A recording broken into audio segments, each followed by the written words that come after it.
Hi guys, I'm Coach Christine Tan. Networking tips. Ano bang magandang hatawin? Sa networking. Offline ba o online? Sa panahon natin ngayon, maganda na matutunan mo din ang online kahit offliner ka. Kasi ako before, 10 years of experience of offliner.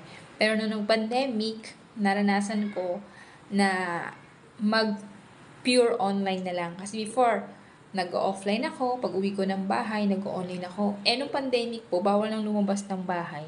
Kaya, ginawa ko no choice. Kundi nag-online ako. Pero ang ganda ng resulta. Kasi, kahit pandemic, no? Grabe. Nagawa kong makapag-close ng 300 package. Kahit pandemic noon, pure online. No? In just 1 week, talagang mga tao nag-focus sa online. No? Kaya napakalupit po. Dahil kapag offline ka, napakagastos. Ikaw mamamasahe, ikaw magpapakain. Tapos yung mga prospect mo, hindi mo pa sure kung may pera yan.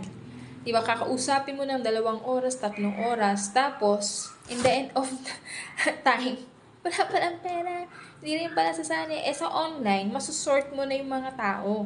Kung gusto nila ng networking, masusort mo sila. Kung gusto nila mag-join, masusort mo na. And then, ang maganda nito, pag napanood nila yung marketing plan ng company mo, at nagustuhan nila, ibig kong sabihin, mga tamang tao ang makikita mo sa online. Diba?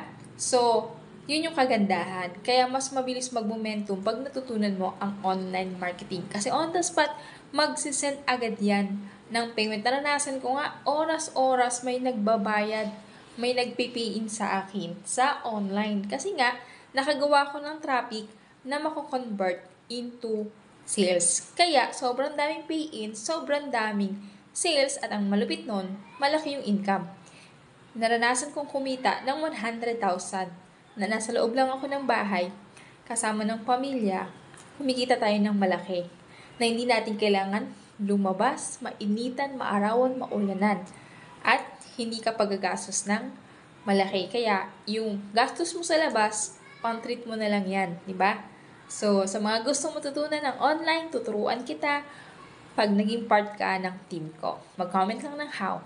Thank you and God bless. At mag-subscribe ka sa aking YouTube channel, Christine Tan TV.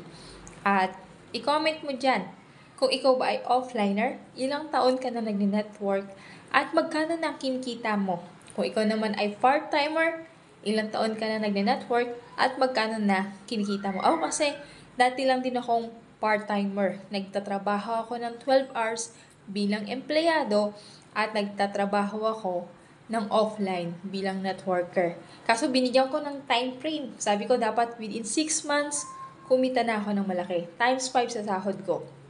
Ang sahod ko noon, 10,000 per month lang bilang empleyado. Tapos kumita ako ng 50,000 per month bilang networker. Tapos, part-time lang yon.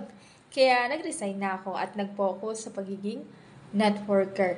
So, sa mga nagsasabing wala siyang oras para aralin ito, ako wala ring oras.